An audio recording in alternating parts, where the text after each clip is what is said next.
My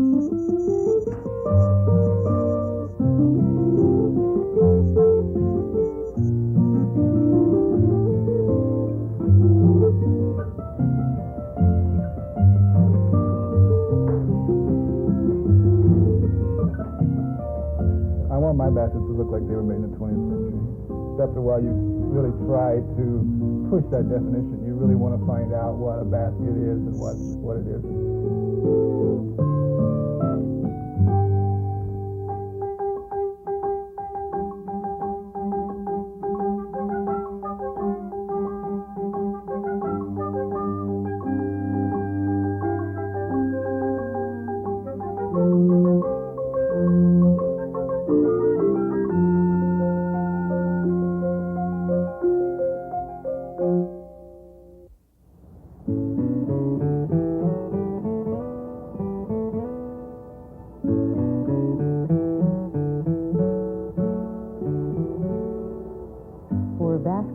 John McQueen, a walk in the woods is more than just exercise. For it is there, among the basswood and the pines, and the fields and the streams, that he gathers the natural materials as well as the inspiration for his craft.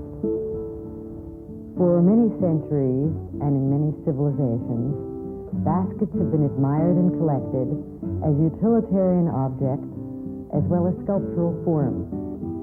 But it was not until about 10 years ago that American artists sought to revitalize this so-called humble art. Here in Alfred, New York, naturalist, sculptor, craftsman John McQueen uses traditional techniques and materials to make distinctly contemporary baskets.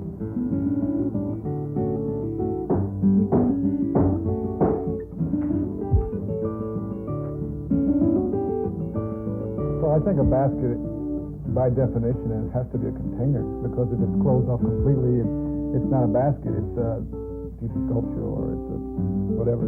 But so for it to be a basket, it has to be inside, outside, and so forth. The ones that are closed off always still have a place that you can get to. Then there's another space that's closed off. I've heard you describe the basket as the first man-made object. How did it originate? Well, it's a theory. That's not my theory, but it's a theory that when we still lived in trees and caves and stuff, that I don't know if it's true or not, but that when we were picking berries and swinging from tree to tree, well, sooner or later you can only hold so many berries in your hand or in your mouth. So someone took a leaf and folded it, put the berries in the leaf, and carried it back, and that was the first man-made object. That was the first what would be called a basket. Well, your own background was as a sculptor. What was the distinction between sculpture, weaving, and basketry for you? What was the first basket? I was living in New Mexico. Of course, there's a great Indian population there and culture. And actually, I went to the state fair and saw the first baskets that really excited me was at the state fair. Huge architectural baskets that the Indians had made. They were very exciting. So I really started at that point. And I've been working with natural materials in my sculpture, like adobe and stuff. So from that point to the basket point seemed a very small step. Have you ever considered making baskets out of materials that are more typical of sculpture, for example, clay or metal? No, I think baskets, by definition, is made out of fiber or natural, pliable material. It's a kind of what I call a mechanical connection. There's something that sticks up, which in a basket is a spoke, and then there's something in front of it and something behind it which holds it up. And that's a very integral part of baskets. It has to be that way, I think. So if you make a basket out of clay, you're not really making a basket, you're making a clay object that looks like a basket. That's a rather tight definition, but coming from my point of view, that's the way I see it. Let's go back for a moment to your beginnings. You grew up in Fort Lauderdale in the 1950s, before it was a world of high-rises and condominiums. Was there anything in that experience that introduced you to the naturalism that you practice today? Well, it wasn't high-rises then. What was it like? You could hear the alligators during the mating season. It was the time you never messed with the alligators, and then you could always hear them at night. So from that you can tell I didn't live in any high-rises. But there was a certain naturalness that you could look back on. Of course, it's all in hindsight. At the time, I was just being a kid. But I think the basket direction comes more out of other things, my own personal development, I guess. How do you begin? What's the first step in making a basket? You know, I work out of a sketchbook. I use a sketchbook, carry it around, and have it in one place. And for how long have you worked in that way? Well, it comes out of the tradition of art. I've always had a book that I write in. Sketchbook's a kind of funny term, but that idea, a book that has blank pages in it, and I fill up all the blank pages. With words as well as sketches? With words as well as sketches, right. I've always been interested in words as an image, then words as physical objects. Because I work with physical objects, I've tried to find ways of incorporating that physicalness into my baskets. This is just a sample to try and see if the structure of words, as you can see, I sort of worked them out in the sketchbook, that just tied together will actually make a structure. And so I won't have a surface and then words on the surface, but I'll actually have the words themselves as the structure. Can you tell us what this flow is all about? This right here says inconversible ties. And over, under. Right behind you, I know, is a basket that you completed most recently. Would you be good enough, perhaps you can take it and show to me what appears to be words or images sculpted in a spiral way around this basket. The first word that I'm looking at looks like speech. Am I correct? Right. Perhaps you can rotate it and tell us what it says. Well, I have it memorized because I did. You did it for so long. The idea was the words that would come off the surface. So it's a physical word versus when you see a word on a page, what you see is a change of color from the white page to the black ink or the whatever color it is.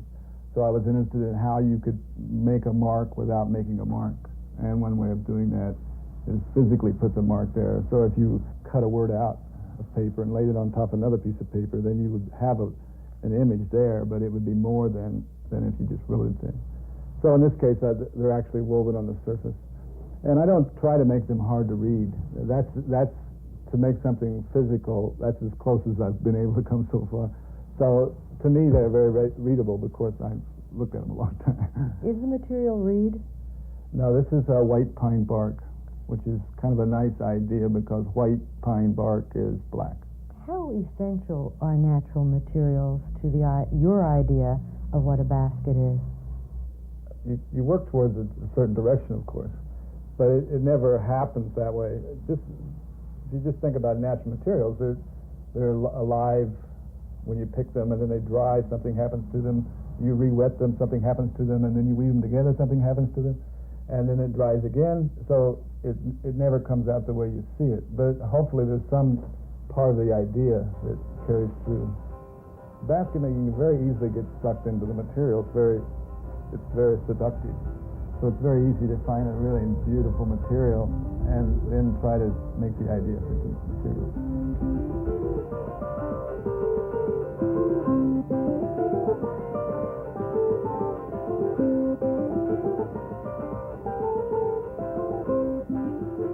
In the woods, I collected in whatever way is the easiest for me to collect.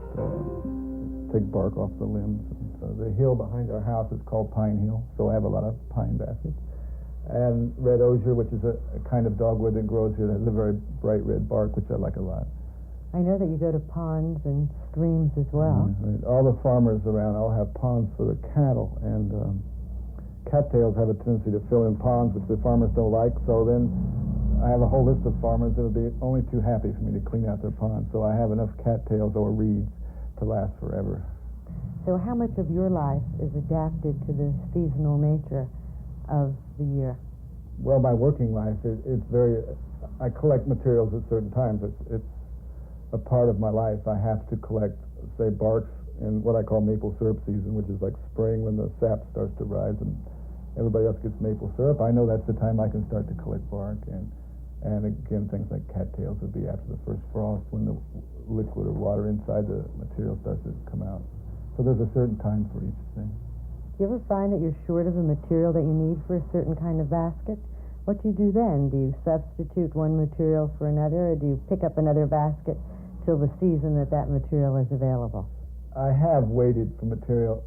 If it's a very particular case, it's a very long process, so it's not a big thing to wait till the next season because there's plenty of other things I can be working on. So I have shelved an idea. But if you think about it, going into a store and there's a certain selection, say there's a selection of 10 items of the same thing that you want, you think you have a large selection, but when you think about going in the woods, there's thousands of possibilities, so there's all kinds of material. How long is that process? How long does it take for you to create a basket?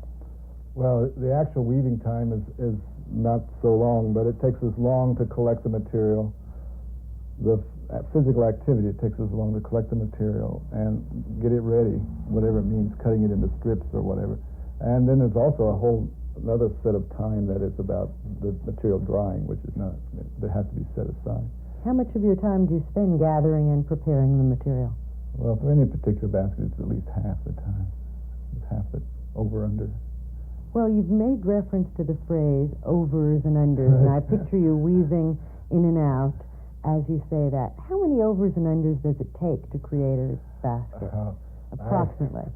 I've never sat there and counted 1, 2, 3. It'd be too depressing. But if you, if you know how many spokes there are and how many there is in an inch or something, you can sort of guess at the numbers.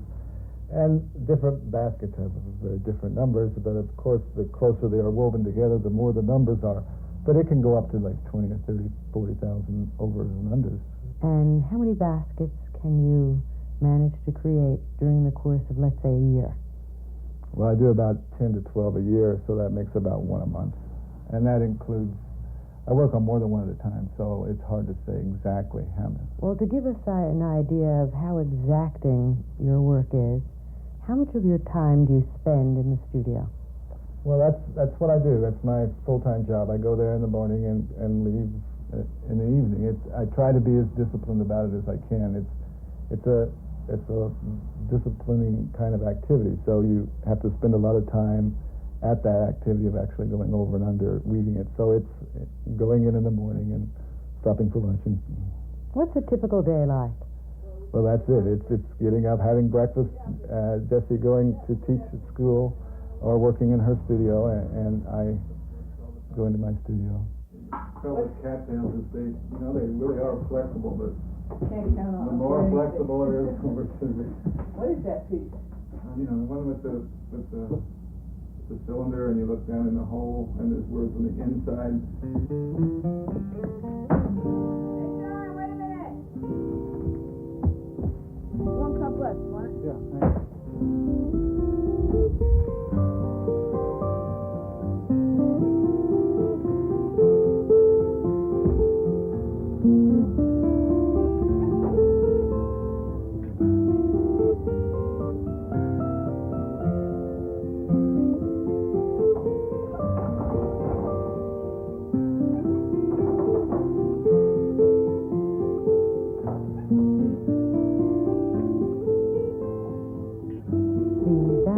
That you create are so carefully planned, they are so meticulous, but I wonder if that is a reflection of the work process itself. I have a hard time with things that are loose, not what I feel is not quite got it together, fringe and things like that. But for the idea, there's usually a kind of conciseness. It's a container form in itself. It's a basket form in itself. Finishing of something, the beginning, middle, and end, which is a kind of closure, which is a kind of container.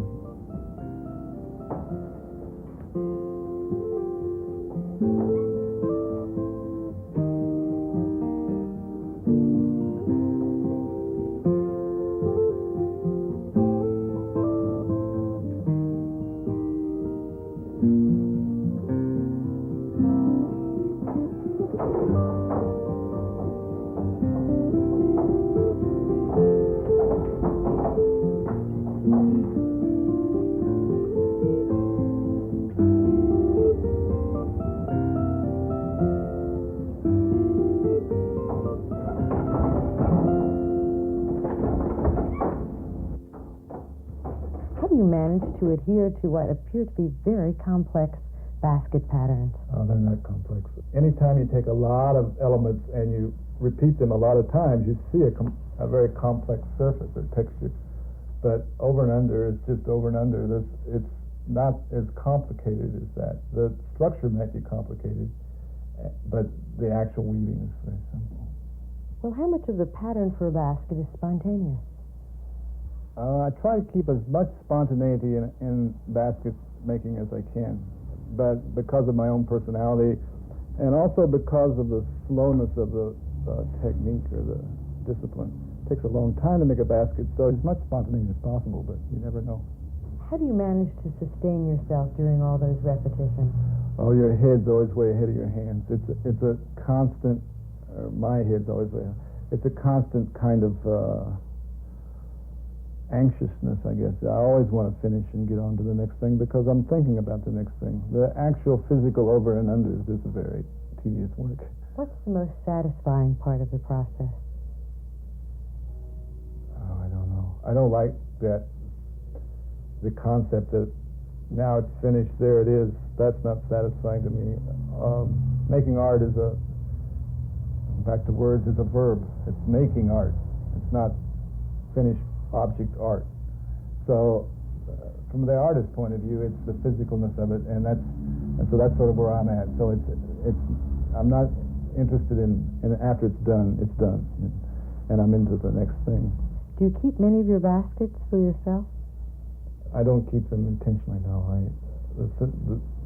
Again, when they're finished, so it's just a matter of time.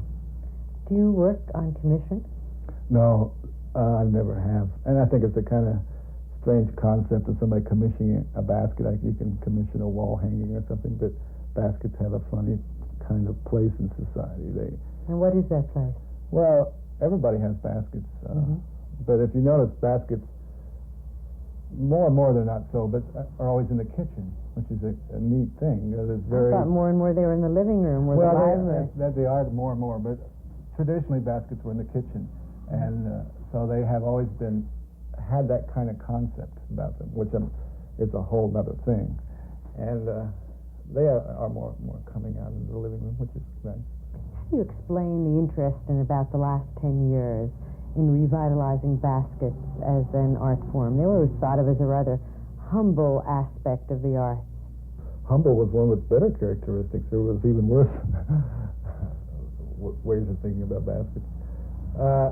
It came with the craft movement as fiber did, as weaving did, and I guess clay and pottery was sort of breaking through certain boundaries, and then along came fiber with that, and baskets is still considered a kind of fiber. Well, it is a fiber, and there's been a renaissance, a resurgence in interest in that sort of direction. I like the idea that baskets are becoming looked at upon as more than objects, a humble object. That it can be looked at as an idea. In some of your most recent work, and I've seen you working on creating letters from what I would call twigs.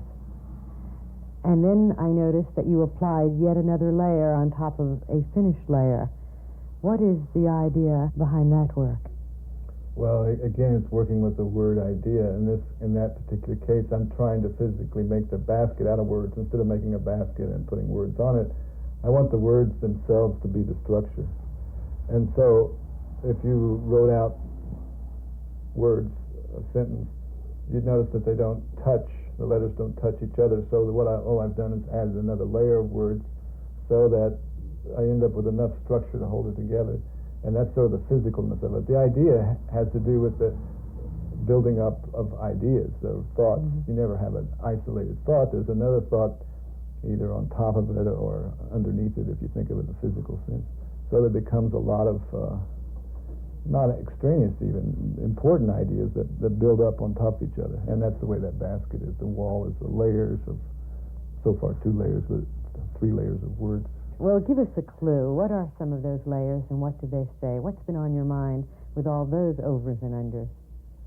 Well, the inside layer says around and around and around. So the words become around and then around and around, which is a very direct thing with baskets that go around and around.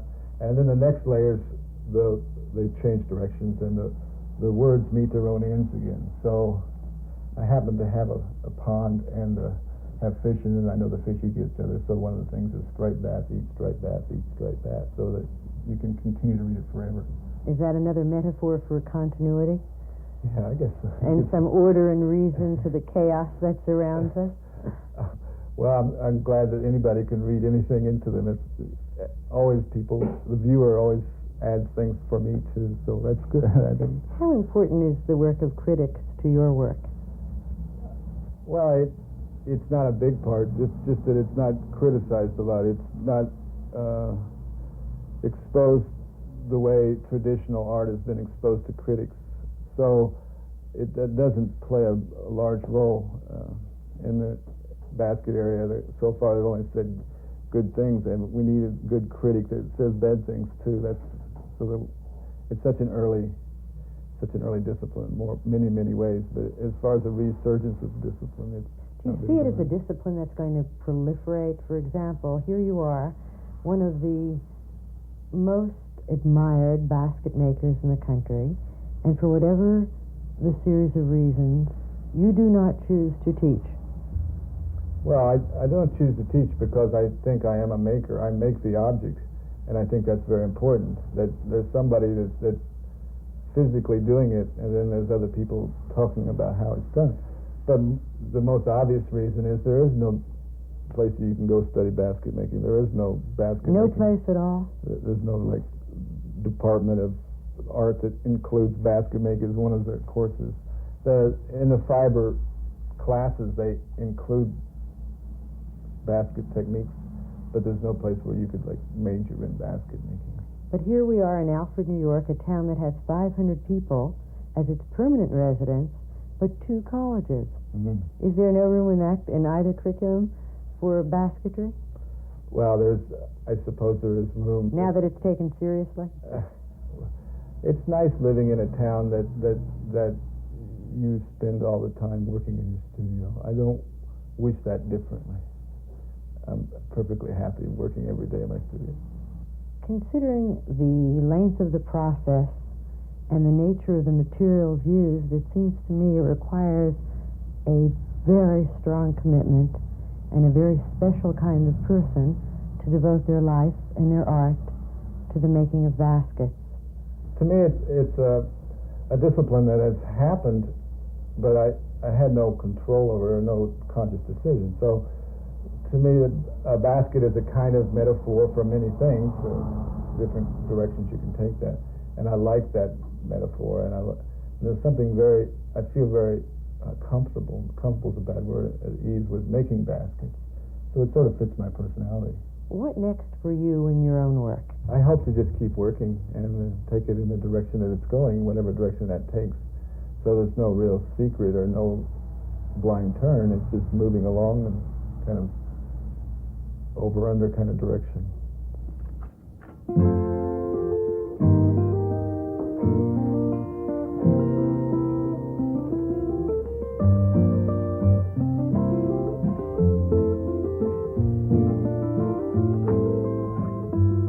John McQueen's baskets are more than beautiful containers. They are the work of an artist whose creative integrity is as evident and timeless as his superior craftsmanship. I'm BARBARALEE DIAMONSTEIN for Handmade in America.